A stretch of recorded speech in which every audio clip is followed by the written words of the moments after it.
सेंग्रा दोङोमोन मोजां मोननाय मा बुंमोन आकाश प्रसाद ना मा बेबायदि जों बेबायदि सन्देह खालामदों आरो बे गुबुनफोरनिफ्राय खोनानाय बादिब्ला दा बेबो मोनाव दंफायोमोन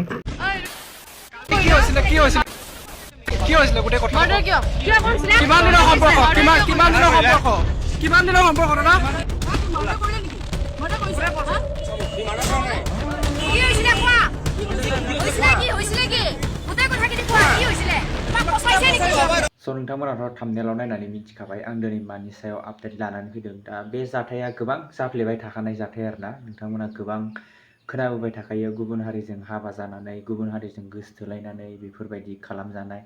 दा थिग बेफोरबायदिनो सासे जोंनिनो बर' लाइमोन सिख्ला सुस्मिता बसुमतारीखौ गुबुन हारिजों गोसो थोलायनानै बुथारजानाय नोंथांमोना बे भिडिअखौ गोबां निउसनि गेजेरै खोनाबाय दंखायो जानांगौ। बिनि थाखायनो आं नैबे आपडेट भिडिअखौ लानानै फैदों। जिखुनु नोंथांमोना भिडिअखौ फुल नायलां। दा थिग सुस्मिता बसुमतारीनि जानाय जाथायनि सायाव माबायदि कमेन्ट खालामदों नोंथांमोनाथ' अलरेडि नुखाबायानो जानांगौ। मानो होनोब्ला गुबुन हारिजों हाबा जानाय गुबुन हारिजों बर'फोरा गोबाङानो जिउ खोमानांबाय आरोना। बिनि थाखायनो साबधान जानांगौ आरोना, गुबुन हारिखौ मोजां मोननायनिस्राय गावनि बर'जोंनो माबा जानांगौ आरोना। माने जोबोद दुखुनांथाव, मानो होनबा बिसोरो साननैसोनि थाखायल' होननानै बुंजायो आरोना। बिसोरजों जेथिया हाबा जायो अब्ला नोंखौ साननैसोनि थाखाय बोसोरसेनि थाखाय नोंखौ सान्थि दोनगोन, खुसि दोनगोन। बिनि उनाव थिग बेफोरबायदिनो दा सुस्मिता बसुमतारीखौ दा न'खरनिफ्राय दा सन्देह खालामदों जाहैदों। दा जाय गोसथोनाय सेंग्रा बे सेंग्राखौ बुथारदों होननानै। दा नोंथांमोना भिडिअखौ फुल नायनानै लाग्रो, फुल नायबा मोजाङै मिथिनानै मोनबावगोन। बिदिबा भिडिअखौ नायनानै लाग्रोबानो जाबाय।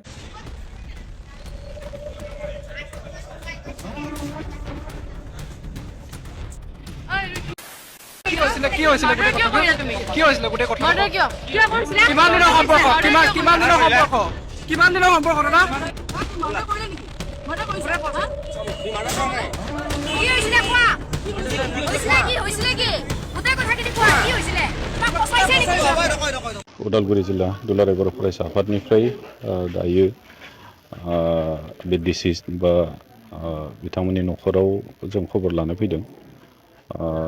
बिथांमोना दासिमबो मोनफैयाखै, न'सिम लाबोनो हायाखै। पस्टमर्टेमनि थाखाय दा एसे लाहार फाहार खालामबाय थानाय जादों होननानै बिफानिफ्राय खबर मोनदों।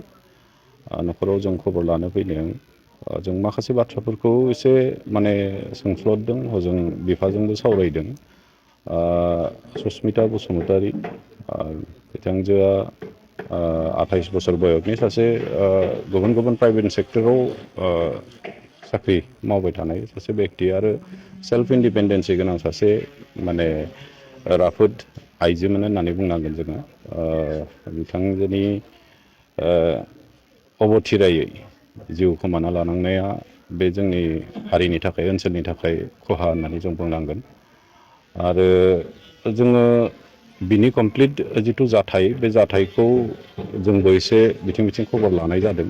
आरो मोनथिनो मोनदों जे बिथांजोहा माने मोजां मोननाय सासे दङमोन, आकाश प्रसाद होननाय सासे सेंग्राजों मोनसे रिलेसनशिपआव दङ होननानै खबर मोनदों। दा थांनाय मंगलबारखालि हरावबो बिसोरो जयैनो एखेलगे फ्राय साथाम साब्रैसो जयैनो दङमोन होननानै जों मिथिनो मोनदों। बिनि उनाव हरनि गेजेराव मा जाथाय जालांखो खोब बेबायदि दासिमहालागै लाइटआव फैयाखै। बेखौ लानानै जोङो प्रशासननिसिम जों दाबि दैखांगोन जे सঠিक मोनसे तदन्त जानो नांगौ। आरो जाया दुखि, जुदि आकाश प्रसादा दुखिबोला बेखौ सঠিकै मोनसे आइनि भाबै माने दन्दनीय जानांगौ।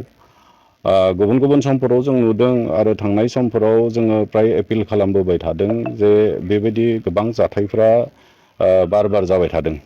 दिनै आसाम बा नर्थ इस्टनि गोबांथार माने लाइमोनफ्रा गुबुन स्टेटफोराव थांनानै बेबायदि जाथायनि सम्मुखीन जानो गोनां जानाय जाथायफोरखौ जों मोनबोबाय थादों। आरो बेखौ लानानै जों बयबो बिराद हजाग।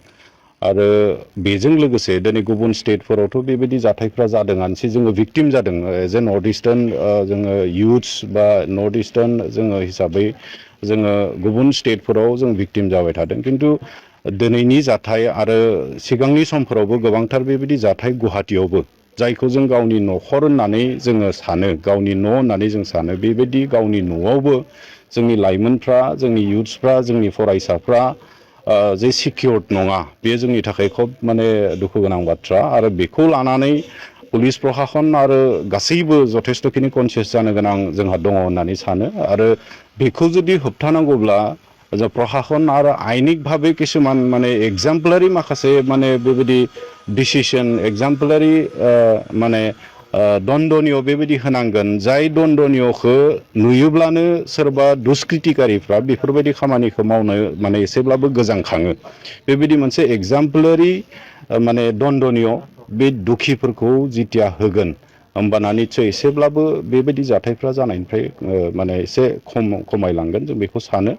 दा नैबे सुस्मिता बसुमतारीनि बेलायाव जों दुलाराय बर' फरायसा आफाद हिसाबै न'खरजों आरो बिथांजों जों हदाय सम दोङो लोगोसे। आरो बिथांनि सथिक तदन्त आरो दुखिखौ जोङो आकाश प्रसादखौ हमबाय होननानै, मैयानो हमबाय होननानै जों मिथिनो मोनदों। दा लकआपआव दङ होनना जों खबर मोनदों।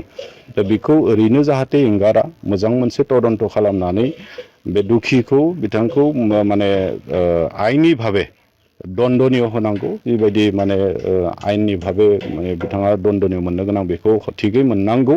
जों बेनि थाखाय प्रशासन आरो आयेन बिभागखौ जोङो दाबि दैखाङो। जोंनि बे न'खराव फैनानै जोंनि न'खराव जि जाथाय जादों बिनि बागै रादाब लाफैनायनि थाखाय जों माब्ला जादोंमोन? जाथाया थांनाय मोना मंगलबार मोनानि समाव जादों। मैया फ्राय 1टासोआवहाय खबर सफायदों जे गुवाहाटियाव थानाय जिथु बिनि बिनानावबो दंखायो, बियो खबर हरदों जे बिब'आ बेबायदि न' सिङावहाय दरजा फांनानै दोङो आरो बेखौ बुखावनानैसो जेनेबा हाबनो हादों। आरो बेवहाय बेबायदि गोथै सह'खौ फासि नांनाय बायदि जानानै बोखांनो हादों बा नुनो मोन्दों होननानै। आरो बेबायदिनो जोङो न'निफ्राय तारातारि मानसि लानानै बेबायदि बिफा, बिमानै बेफोरबायदिया थांबाय। आरो बेबायदिनो थानायाव बेबायदि बडिखौ लांनानै दोनहैनाय जाबाय। आरो बिनि उनाव बेबायदि FIRबो होनाय जादों। खोनानाय मथेब्ला जोंथ' नुवाखै, सासे सेंग्रा दोङोमोन मोजां मोननाय। मा बुंमोन? बे आकाश प्रसाद ना मा, बेबायदि जों बेबायदि सन्देह खालामदों आरो बे गुबुनफोरनिफ्राय खोनानाय बादिब्ला। दा बेबो मोनाव दंफायोमोन दसे समबाबो, बिदिना मिथिना मोननाय जादों। दा बिनि उनाव मा जाखो जों डिटेल्स मिथिजोबाखै। FIR होनाय जाबाय दायो। गुवाहाटियाव माबाफोर मावनानै दङ? गुवाहाटियाव खोनानाय मथेब्ला बे साननैसोनि सिगाङावसो रिजाइन होबायमोन होननाय खोनादों। बे मोनसे गारि कम्पानियावहाय बेबायदि मा मावोमोनथाय, जोंबो डिटेल्स मिथियाखै आरो। सिगाङाव मा मावदों? सिगाङाव बेबायदिनो NGOआवबो मावदोंमोन। MSW खालामखांनायनि उनाव NGO मावबाय खैथामान बोसोर। बिनि उनाव एक्सिस बेंकआवबो फ्राय बिदिनो बोसोरसे बा बोसोरनैफोरबायदि मावदों आरो। बिनि उनाव थाहैनाया खै बोसोरसो जाखो? गुवाहाटियाव थानाया बियो बे MSW खालामनायनिफ्रायनो बेयावनो थाबाय थादों आरो फ्राय 5-6 बोसोराथ' जाबाय खमावनो। पस्टमर्टम दासिमबो जाथ'वाखै। दा पस्टमर्टम खालामनायनि रेडि खालामबाय थादों। दायो जोङो नागिरदों, दा जों मिथिस'वा माबायदि जादों घटनाया, खिन्थु जोङो न्याय नागिरदों। जाहा सन्देह दङ बेबाबो माबा मोनसे फिजिकेलि नङाबा मेन्टेलि बेबायदि खालामनायनि जाहोनावनो बेबायदि जाथाया जादों होनना जों सानदों आरो। जाय समाव जाथाया जादोंमोन बे समाव सुस्मिताया हारसिङै दङमोन ना? बे समाव जोंथ' जेनेबा दायो मिथिला, खिन्थु बिनि जों फंबायनिफ्राय गम मोनदों बे 10टासोहालागै मोनाव बे बयफ्रेन्डआ बिजों दोङोमोन आरो। भिडिअ कलबो खालामनायमोन बिसोरो। बे सुस्मितानि नोंथाङा मा जायो? सुस्मितानि आं बिमादै जायो आरो। सासे बिमादैजों खालामदोंमोन आरो फनखौ, आंनि फंबायजों खालामदोंमोन आरो। बे समाव बै सेंग्राखौबो नुदोंमोन बे नामा? समाव नुदों। नोंथांमोना माने बेनिखायनो सन्देह खालामदों खालामदों आरो बे समहालागै दङमोनब्ला बेनो माबा मोनसे खालामदोंबो जानो हागौ। बे बेबायदि। सेंग्राजोंहाय मालानिफ्राय मोजां मोनलायदोंमोन एबा सोमोन्दोआव दंमोन? बेखौ जों डिटेल्स मिथिया खिन्थु माय खोनायोमोन आरो मोननैसो आवगायाव बे माबायावहाय ख्रिस्टमास समाव फैदोंमोनथ' न'आव औ नङा बे नङा बे माबाया सुसमिताया न'आव फैनायाव बिदों नांलायनाय बिदि खोनादों आरो जोङो खिन्थु एकजेक्ट जों बुंनो हाला खोब समाव बिदोंमोन नांलायनाय फनफोराव नांलायनाय खोनायोमोन आरो माब्लाबा माब्लाबा। सेंग्राखौ आटक खालामबाय नामा? आं बेबायदि डिटेल्स मोनथियाखै दायो जेबो जोङो मोनाखै आरो निउस मिडियाआव नुनो मोनदों सेंग्राखौ माने एरेस्ट खालामबाय होननानै। थारमाने जों बेयाव इसोरो बिजि जानायखाय फनबो बारा माबा खालामथ'वाखै आरो दा माब्ला सफैगोन गोथै सह? गोथै सहआ फ्राय दायो पस्टमर्टम खालामनायनि उनाव फ्राय 3ता 4तासोआवसो सफैनायनि सफैगोन बिदि सानदों आरो जोङो। गोजोन्थों।